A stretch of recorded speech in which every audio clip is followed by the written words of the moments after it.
Você deve ter acompanhado na última semana o quadro de saúde do presidente do Brasil, Jair Messias Bolsonaro, e o quadro de obstrução intestinal que ele teve. Agora, você sabe o que isso significa? Sabe o que causa essa obstrução intestinal? O que vai sentir quando apresentar esse tipo de problema? E o tratamento? Não? Então vem comigo e vamos desvendar mais esse assunto.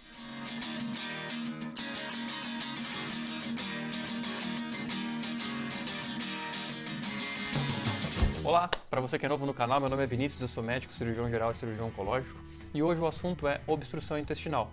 Mas antes de começar, eu já te peço aquela ajuda para divulgar o vídeo, então deixa seu like para que essa informação chegue a muito mais pessoas. E aí, vamos lá para o assunto? Agora, para começar, acho que vale o comentário de que as informações que estão nesse vídeo são baseadas em conteúdos de medicina e não de política.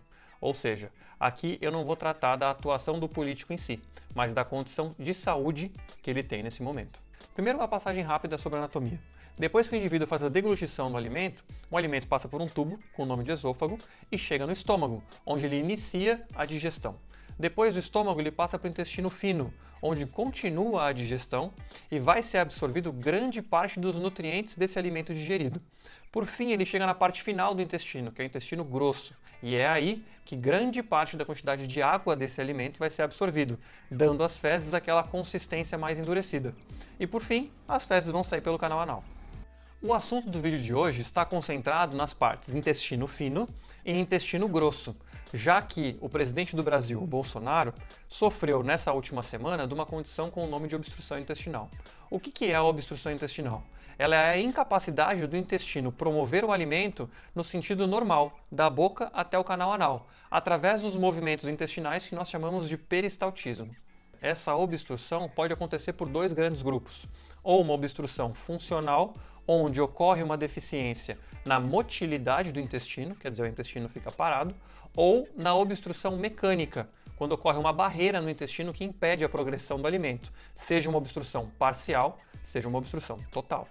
Quando se trata de obstrução intestinal, as causas da obstrução podem ser diversas.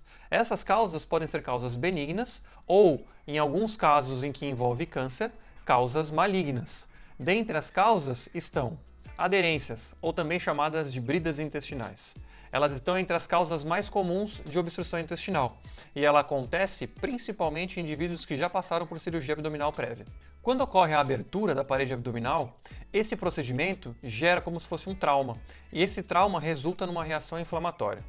Essa reação inflamatória vai resultar numa cicatrização que pode fazer com que esses órgãos internos, principalmente as alças do intestino fino, fiquem bem grudadas, coladas literalmente, o que pode causar o quadro de obstrução intestinal. Além disso, quando ocorre uma contaminação grosseira da cavidade abdominal, como o caso do presidente do Brasil, o qual as alças intestinais são abertas e o conteúdo intestinal extravasa e contamina a grande maioria da cavidade, a reação inflamatória é muito grande e as bridas intestinais formadas são muito intensas. Outra situação que pode causar obstrução intestinal são as hérnias abdominais. Elas são responsáveis por até 10% dos casos de obstrução intestinal.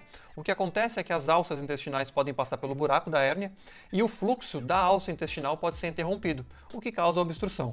Aliás, já foi feito um vídeo aqui no canal falando sobre hérnias de obstrução intestinal. Eu vou deixar um link aqui em cima.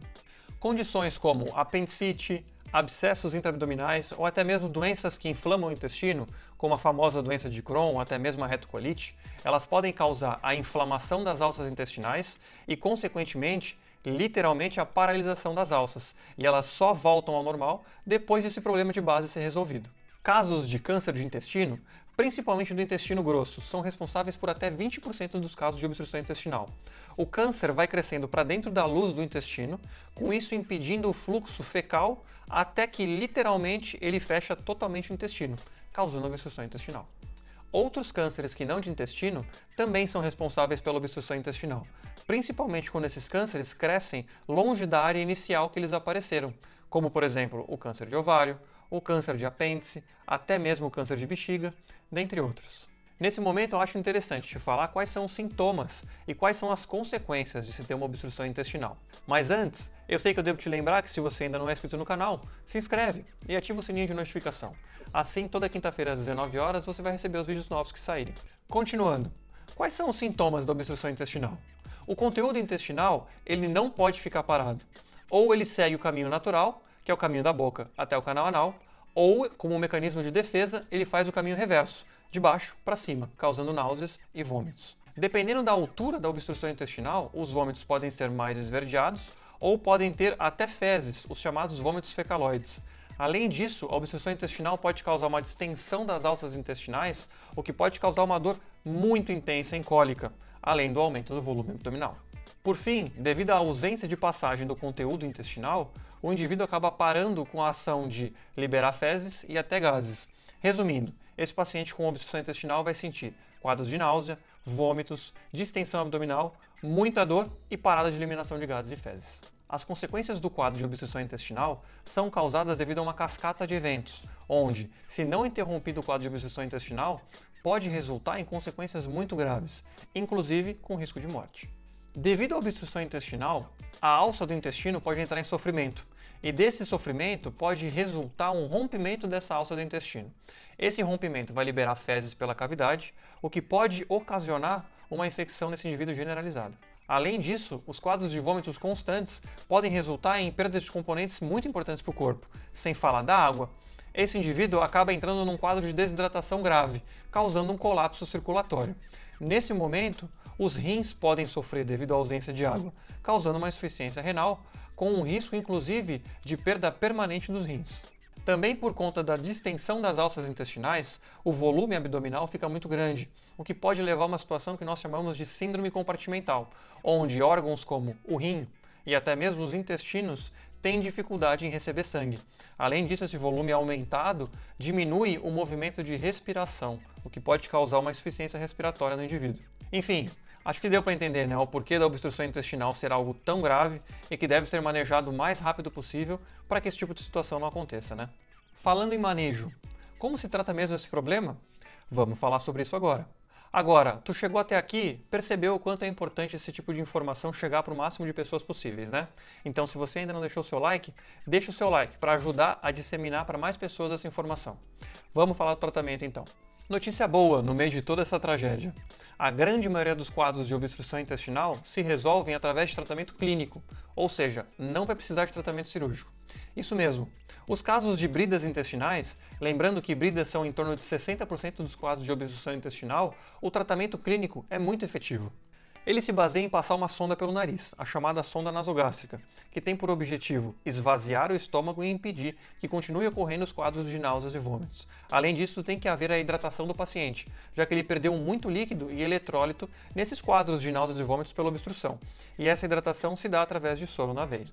Para quem acompanhou o quadro do presidente Bolsonaro, sabe que o tratamento clínico só com a sonda e a hidratação foram suficientes, e nesse momento, inclusive, o paciente até já recebeu alta. Agora, infelizmente, alguns pacientes não melhoram com o tratamento clínico e precisam de um tratamento cirúrgico. E o tratamento cirúrgico consiste literalmente em abrir a barriga e desfazer essas bridas intestinais, soltar o intestino do outro. Essa é uma cirurgia extremamente delicada, pode demorar muitas horas e inclusive resultar em ressecções intestinais. Já quando as causas são outras que não bridas, dependendo da causa, o tratamento vai ser clínico ou tratamento cirúrgico. Por exemplo, se for um tratamento para câncer de intestino, muitas vezes esse câncer vai ser ressecado, retirado do segmento de intestino com câncer e pode resultar inclusive no que a gente chama de colostomia. Enfim, depende do que está causando a obstrução para decidir se vai ser um tratamento clínico ou cirúrgico. Com isso, acho que já deu para ter uma boa ideia do que é o quadro de obstrução intestinal. Agora, se ficou alguma dúvida, deixa aqui nos comentários, que se eu souber, certamente eu vou te responder. Eu fico por aqui, um beijo no coração, não esquece o like, hein? E tchau!